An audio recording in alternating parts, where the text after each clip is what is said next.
Well, he actually started his apprenticeship when he left Sir Tommy Rich's school, and he worked his way through, but he just proved to be very clever with engineering. There was nothing that he couldn't mend, cars or anything. He was a farmer's son from Morton Valence. He'd only been there a couple of years, and he got some steel in his eye, and he was called in, and it was put on the table that he could either have compensation then and there, or else he could have a job for life.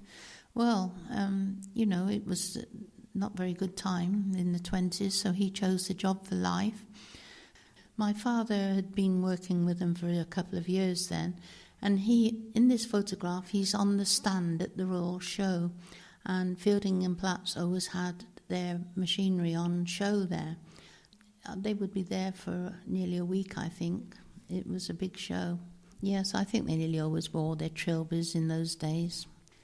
And we then go on to a couple of photographs I brought in with two of his friends. They were installing two granulators down in Pateley Bridge, and that's in 1929. And another picture, very similar, just chaining in a great big hydraulic wheel. In the early days, he was installing them, and as the years went by, he was obviously overseeing them, but he'd be away for a long time until the job was completed, especially in the wartime. It was he would be away with his car.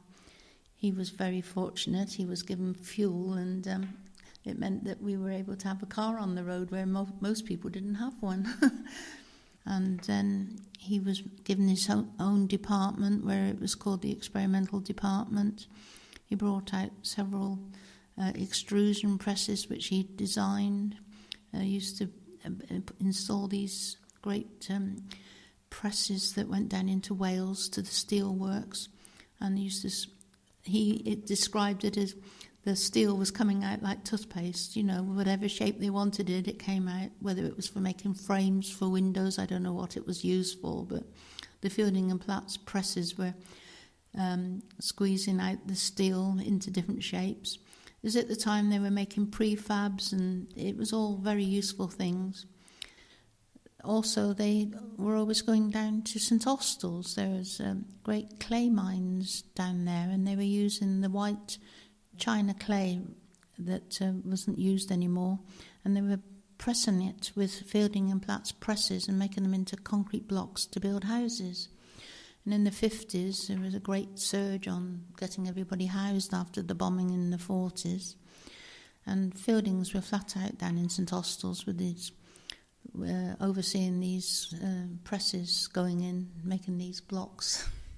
I've got a couple of pictures here of him in his youth, before he was married in the 1933. He was a keen Bugatti sportsman, and he used to go to Prestbury Club, and he also used to race with Jim Fielding. Well, he was a friend of James Fielding's, Jimmy Fielding's, and he used to go racing with him up at Prescott, up at the hills with their Bugatti cars. James had a Bugatti and my father had one. And right through his life, James Fielding would always come and find him out and see where he was. And they were great friends. He was highly thought of.